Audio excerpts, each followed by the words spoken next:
फवाद चौधरी साहब इस वक्त पीटीआई के तर्जुमान भी हैं और साबिक वफाकी वज़ीर भी रहे हैं। ये इमरान खान साहब के इंतहाई करीबी इस वक्त समझे जाते हैं और इमरान खान साहब की सोच को रिप्रेजेंट भी करते रहते हैं।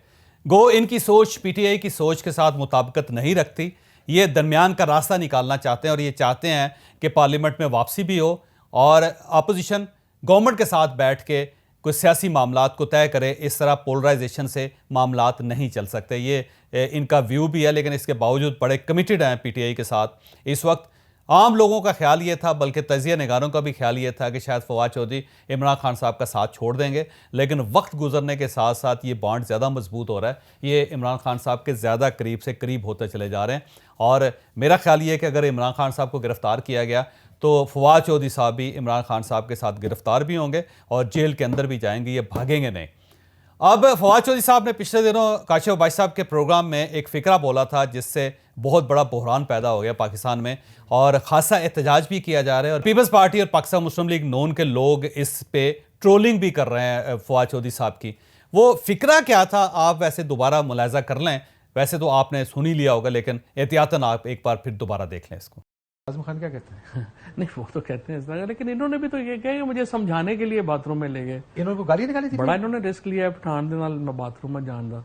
पहली बात तो ये है कि फ़िक्रा थोड़ा सा नामनासिब है। फवाद चौधरी साहब को मज़ीद एहतियात करनी चाहिए थी इसमें, लेकिन इसके साथ साथ एक और बात भी है कि अगर हम ज़रा थोड़े से खुले दिमाग के साथ या खुली सोच के साथ या खुले दिल के साथ इन चीज़ों का एनालिसिस करें तो फिर यूँ महसूस होता है कि पाकिस्तान में IQ लेवल बड़ी तेज़ी से नीचे जा रहा है। वो एक मेरा ख्याल है एक मजाक था या बरसरे तज़किरा उन्होंने ये बात की थी चलते चलते शो के अंदर। उनका सीरियसली ये मतलब नहीं था कि वो पश्तून जो आबादी है या पश्तून लोग हैं उनके बारे में ये थिंक कर रही हैं, ये सोचते हैं। आज़म खान साहब से रिलेटेड वो फ़िक्रा उन्होंने बोल दिया था, क्योंकि आज़म खान साहब के साथ खान लगता है, अगर वो शाह लगता तो तब भी यही बात थी, और अगर वो चौधरी लगता तब भी वही बात थी, अगर वो जट लगता तब भी एक बात थी। तो वो क्योंकि आज़म खान के साथ एक खान लग गया है तो उससे फिर ये मामला ज़्यादा ख़राब हो गए और इसमें इसके अंदर कौमियत का रंग आ गया और कौम परस्तों ने इसे अपनी बेइज्जती समझना शुरू कर दी, जबकि एक जोक है। और इस किस्म के जोक्स ज़ाहिर है हर कौम के बारे में कहा जाता है। आप सरदारों के बारे में देख लें, आप गुजरों के बारे में आप देख लें, आप शाहों के बारे में आप देख लें, इस किस्म के आप पीरों के बारे में इस किस्म के कमेंट्स आपको मिल जाते हैं। आप किसी भी कौम के बारे में, इवन नियाजियों के बारे में आपको मिल सकता है, कश्मीरियों के बारे में फ़िक्रे इस टाइप के मिल सकते हैं। तो इस टाइप के फ़िक्रे अमूमन लोग बोल देते हैं हमारी सोसाइटी के अंदर, लेकिन इसका हरगिज़ ये मतलब नहीं होता कि किसी कौम की बेइज्जती की गई। जब एक इंडिविजुअल एक्ट हो तो वो इंडिविजुअल्स तक के मामलात होते हैं। तो मेरा ख्याल ये है कि फवाद चौधरी की जो गुफ्तगू है उसको मिसरीड किया गया है और उनकी इतनी ट्रोलिंग होनी नहीं चाहिए थी इस बात पे जितना इसको हवा बनाया गया है।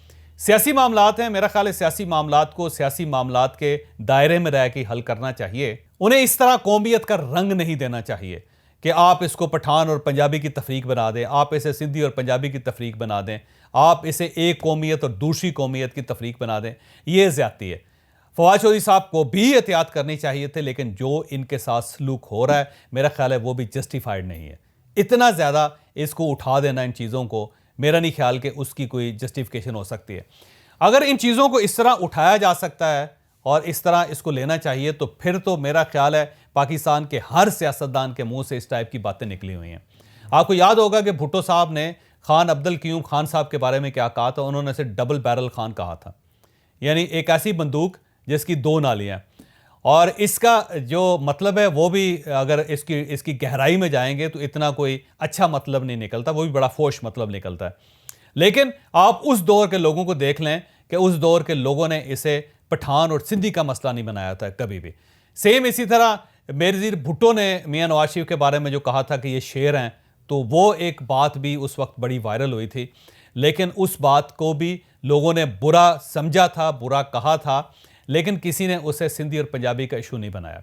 सेम इसी तरह बलोचियों के बारे में जो यहाँ पे कह दिया जाता है या बलोच पंजाब के बारे में जो कुछ कहते हैं उसको भी आज तक हवा नहीं बनाया गया, उसको इशू नहीं बनाया गया और वो इशू बनना भी नहीं चाहिए। मेरा ज़ाती ख्याल ये है कि फवाद चौधरी साहब का जो फ़िक्रा है हो सकता है नामनासिब हो, लेकिन उसका हरगिज़ ये मतलब नहीं है कि उसे कौमियत का रंग दे दिया जाए।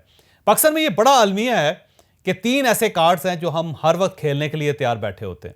एक तो किसी भी शख्स को हम गैर मुस्लिम करार दे देते, काफिर करार दे देते। यानी अगर वो आपके नजरिए से इख्तलाफ करता है तो हम बड़ी आसानी से कह देते हैं ये काफिर है, और कुफर तक ले जाते हैं। यानी वो काम जो सिर्फ अल्लाह ताला ने सर अंजाम देना है, हम फौरी तौर पे खुद अपने हाथ में लेके खुद ही सर अंजाम दे देते हैं। अब ईमान तो अल्लाह ताला और इंसान का एक प्राइवेट अफेयर है, लेकिन हम उस प्राइवेट अफेयर के अंदर ऐसे दाखिल होते हैं कि कमाल ही कर देते हैं। हम फौरी तौर पर काफिर करार देते हैं। ये एक ऐसा कार्ड है जो पाकिस्तान में 75 साल से चल रहा है। दूसरा कार्ड है गद्दार का, यानी कोई भी शख्स जो आपके ख्यालात से इख्तलाफ करता है हम उसे गद्दार करार देते हैं। 75 वर्षों में पाकिस्तान में हर बड़ा सियासी लीडर गद्दार करार दिया गया। आप किसी को ले लें, इवन मोहतरमा फातिमा जना जिनका पाकिस्तान की तश्कील में बहुत बड़ा किरदार था, उनको भी यह टाइटल दिया गया था। उनको भी जलसों में, अवामी जलसों में गद्दार करार दिया गया था।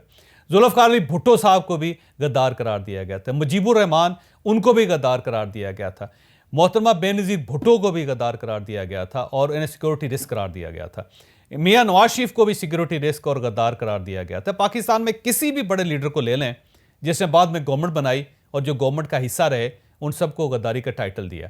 आप वली खान साहब को ले लें, गफ़ार खान साहब को ले लें, असफंदियार वली को ले लें, आप इसी तरह बलोच लीडरों को ले लें, अख्तर मैंगल साहब को ले लें। उसमें इतने ज़्यादा बलोच लीडर्स हैं जो पाकिस्तान के लिए खून देने के लिए भी तैयार हैं, लेकिन हमने सब के ऊपर गद्दारी की मोहर लगाई। और अब इमरान खान साहब को भी गद्दार करार दिया जा रहा है और हुकूमत ने पूरा फैसला कर लिया है कि लॉन्ग मार्च से पहले पहले इमरान खान को गद्दार करार देके उनको गिरफ्तार करके उनके खिलाफ केस चलाया जाएगा। यानी पाकिस्तान में गद्दारी एक ऐसा कार्ड है जो किसी भी शख्स के खिलाफ किसी भी वक्त इस्तेमाल हो सकती है और कोई भी शख्स उसको रोक नहीं सकता। और तीसरा कार्ड, हम पाकिस्तान में किसी भी शख्स को जासूस करार दे देते हैं। किसी भी शख्स को इंडियन जासूस करार दिया जा सकता है, किसी भी शख्स को इस्राएली जासूस करार दिया जा सकता है, किसी को भी अमेरिकी पट्ठू डिक्लेयर किया जा सकता है। तो 3 ऐसे कार्ड्स हैं जो पाकिस्तान में बेईमाना तरीके से इस्तेमाल होते हैं, ये अननेसेसरली इस्तेमाल होते हैं। और इन्हीं कार्ड्स में से एक कार्ड ये भी है कि किसी भी शख्स को उठा के उसको कौमियत के खाने में फिट कर दिया जाए।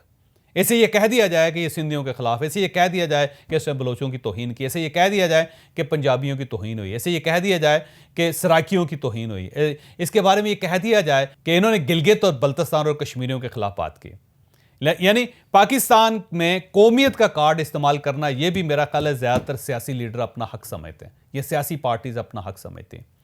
तो आपको, मेरा ख्याल है, इंटेलेक्चुअली पाकिस्तान को थोड़ा सा ऊपर होना चाहिए था। ये इस टाइप की चीज़ें जो है ना, इनको ये सुने और सुन के इग्नोर कर देना चाहिए।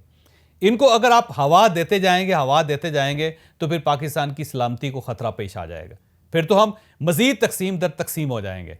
पहले ही तकसीम है, उसको मज़ीद इसको तकसीम बना दिया जाएगा। यानी आप खुद देखिए कि हम लोगों के नाम पहले पढ़ते हैं और फिर उसके बाद फैसला करते हैं कि हमने इसके साथ बात करनी है या नहीं करनी। जब इतनी पोलराइजेशन होगी तो ये जो छोटे छोटे जोक्स हैं, ये जो इस टाइप के फ़िक्रे हैं, ये जो चलते चलते फ़िक्रा कह दिया जाएगा, इसको भी अगर हम सीरियस ले लेंगे तो फिर मेरा ख्याल है पाकिस्तान की बर्बादी की बुनियाद मज़ीद वसी हो जाएगी। हम इस खलीज को वसी कर देंगे। तो फवाद चौधरी साहब से एक नामनासिब लफ्ज़ उनके मुंह से निकला, लेकिन जो उनके साथ हुआ ये उससे भी ज़्यादा नामनासिब है। मेरा नहीं ख्याल कि इसको कौमी इशू बनाया जा सकता था, इसे कौमियत का इशू बनाया जा सकता था। तो इस मामले में मैं ये समझता हूँ कि फवाद चौधरी के साथ ज़्यादती हो रही है।